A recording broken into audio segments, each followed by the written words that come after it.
This is breaking news. At nandito tayo ngayon sa may Manggahan Floodway. Yan. Maputik ang baha at naka-open ang floodgates.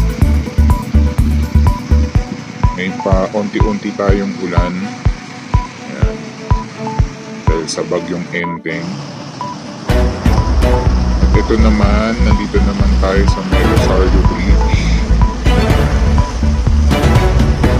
Bali, ang ilog na to is puntang Marikina River.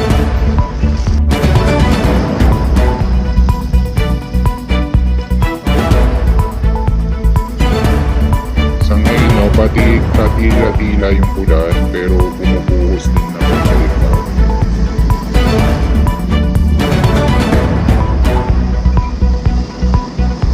Sa ngayon, umupa naman ang mga bahagi